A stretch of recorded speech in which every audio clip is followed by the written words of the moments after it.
Under जो आप लोग सबसे बड़ा कर जाते हैं कि आपको क्लियर कट पता होता है कि आपके विरुद्ध 376 जैसी धारा में मुकदमा लिखाया जा सकता है। कोई पार्टी आपको 376 जैसे संगीन धारा में मुकदमा लिखाने की धमकी दे रही क्योंकि आपकी नौकरी लग चुकी है, आप पैसा अच्छा कमा रहे हो, आप इस्टेब्लिश हो चुके हो, या आपसे कोई पार्टी बदला लेना चाहती है। क्योंकि मुकदमा लिखाने के पीछे 3 ही 4 मूलभूत रीज़न होते हैं। सबसे पहला रीज़न होता है कि आपका उनका लव अफेयर पहले रहा होगा, अब आपकी नौकरी लग गई है, क्योंकि दोनों लोग तैयारी के दौरान रहे होंगे एक साथ, अब आपकी नौकरी लग गई है और आप लोगों के बीच में किसी प्रकार का शादी का वादा नहीं था, लेकिन अब वो ज़बरदस्ती आपसे शादी कर लेना चाहती है। उन्होंने भी इनिशियल स्टेज पे पहले कहा होगा कि हमारे तुम्हारे बीच शादी नहीं हो सकती, हमारी कास्ट अलग है या रेस अलग है, रिलीजन अलग है, हम शादी नहीं कर सकते। लेकिन एक समय अवधि के बाद वो ज़बरदस्ती आपसे शादी करने के लिए आमादा हो जाती है। लेकिन आप शादी करना नहीं चाहते हो, तो ऐसी कंडीशन में वो कहती हैं या तो जेल जाओ या तो हमको झेल जाओ। दो ही चीज़ें महिलाएं कहती हैं। वो कहती हैं या तो हम तुम्हारे ऊपर मुकदमा लिखा के तुम्हें जेल भेज देंगे, या तो तुम हमारे साथ शादी कर लो। अब आपको क्लियर कट पता है कि कोई महिला आपको स्पष्ट रूप से धमकी दे रही है, वो कह रही कि शादी करो वरना जेल भेज देंगे। अब आपके पास एविडेंस भी आ गया है, मैसेजेस में वो आपको धमका रही है, आपको टेलीफोन करके धमका रही है, आपके पास ऑडियो वीडियो रिकॉर्डिंग्स हो गई हैं जिसमें वो आपसे पैसा मांग रही है या धमका रही है। तो ऐसी कंडीशन में हमेशा जो लड़का पक्ष गलती करता है वो दब जाता है, क्योंकि कई बार नेगोशिएशन 6 महीने 8 महीने चलते रहते हैं। लड़की आपको 6 महीने 8 महीने धमकाती है तो आप चीज़ों को लाइटली लेके निकल जाते हो कि ये बस धमकी ही तो दे रही है। 6 महीने हो गए धमकाते धमकाते, अगर इसको मुकदमा लिखाना होता तो इसने पहले ही मुकदमा लिखा दिया होता, लेकिन अभी तक इसने मुकदमा रजिस्टर नहीं कराया। इसका मतलब क्लियर कट है कि आगे भी मुकदमा नहीं कराएगी, ये गीदड़ धमकी है। लेकिन ऐसा माय डियर फ्रेंड नहीं है। आप ये ध्यान रखिए कि जब भी कोई महिला आपको 376 जैसे संगीन धारा में मुकदमा लिखाने के लिए धमका रही है कि तुम्हारे विरुद्ध मुकदमा लिखा के हम तुम्हें जेल भेज देंगे, तुम्हारी नौकरी ले लेंगे, तो इस धमकी को आपको सीरियसली लेना है। अब सीरियसली कैसे लेना है? मैं हमेशा कहता हूं कि लड़की के खिलाफ मुकदमा रजिस्टर करा दो।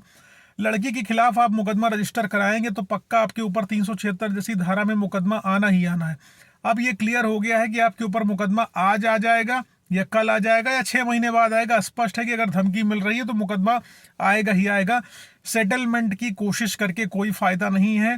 जिसको आपको गिरफ्तार करवाना है वो आपको गिरफ्तार करवा देगा, जिसको आपके साथ शादी करनी हो आपसे शादी कर लेगा। शादी करके भी आपकी लाइफ हेल हो जाएगी, शादी नहीं करोगे तो भी नरक हो जाओगे।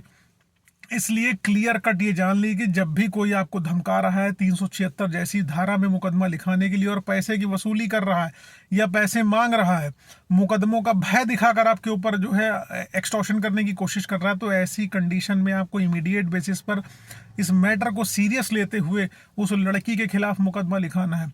ऐसे एक नहीं अनेक उदाहरण है जिसमें मेरे क्लाइंट्स ने मुझे बताया कि लड़की मुझे धमका रही, कह रही तुम्हारे ऊपर 376 जैसे मुकदमे लिखा देंगे, शादी कर लो या इतना पैसा दे दो। हमने हमेशा लड़की के ऊपर मुकदमा लिखाया अपने क्लाइंट्स के बिहाफ पर, और मुकदमा एक्सटॉर्शन का लिखाया, वसूली का, जबरन वसूली का हमने मुकदमा लिखाया और क्लाइंट्स को रिलीफ मिली है, उनको स्टे मिला है, उनको उनकी गिरफ्तारी नहीं हुई। और क्योंकि लड़की ने अल्टीमेटली 376 किया ही किया, लेकिन उनकी अरेस्ट नहीं हुई, गिरफ्तार नहीं हुए, बच गए।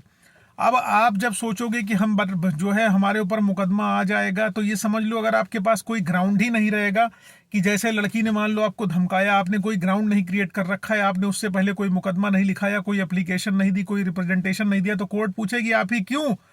आखिरकार कोई महिला आप ही के विरुद्ध मुकदमा क्यों लिखाएगी? तो आपको इस क्यों का जवाब देना होगा कि ये इस महिला से मेरा पैसे का लेन देन था, प्रॉपर्टी का विवाद था, या मैं इसके साथ रिलेशनशिप में पहले था, अब नहीं रहना चाहता हूं, ये महिला जबरदस्ती मुझसे शादी कर लेना चाहती। कि कोर्ट के आप ही क्यों का जवाब अगर आप देने में सक्षम हो गए कि मैं ही क्यों, मेरे विरुद्ध इसने मुकदमा क्यों लिखाया, अगर आप बताने में सक्षम हो गए तो आपको स्टे मिल जाएगा, गिरफ्तार नहीं होंगे। और जब भी धमकी आपको इस तरीके की मिले, इसको कोरी धमकी समझने की जरूरत नहीं है, आपको इमीडिएटली एक्शन लेने की जरूरत है।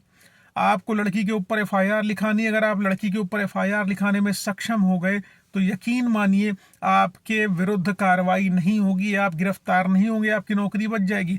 ऐसा मैं सिर्फ आज इसलिए कह रहा हूँ, ये वीडियो इसलिए बना रहा हूँ, अभी इमीडिएट गाड़ी में बैठा हूँ, मेरे एक क्लाइंट हैं और वो यूपी पुलिस में नौकरी करते हैं। जी हाँ, वो यूपी पुलिस में नौकरी करते हैं और उनको लड़की एक लगातार धमकियां दे रही थी कि हम तुम्हारे विरुद्ध मुकदमा लिखा देंगे। 8-9 महीने पहले की बात बता रहा हूँ।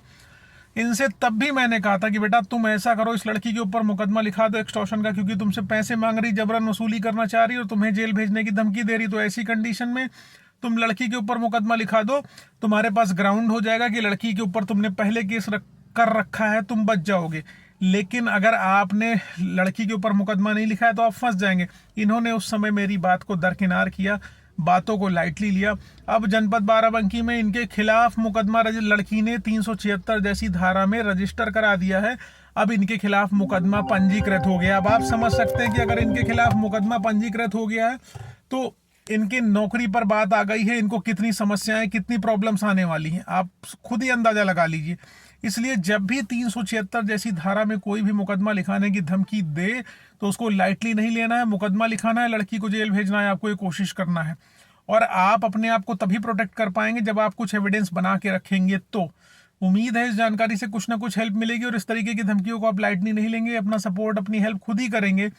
और बाकी फेसबुक, इंस्टाग्राम, ट्विटर पर नहीं जुड़े तो लिंक डिस्क्रिप्शन में है, फॉलो कर लो। पर्सनली मिलना चाहते हो लखनऊ, दिल्ली, इलाहाबाद में तो अपनी अपॉइंटमेंट शेड्यूल कर आप मुझसे मिल सकते हो। नंबर आपको डिस्क्रिप्शन में मिल जाएगा। Thank you so much. जय हिंद, जय भारत।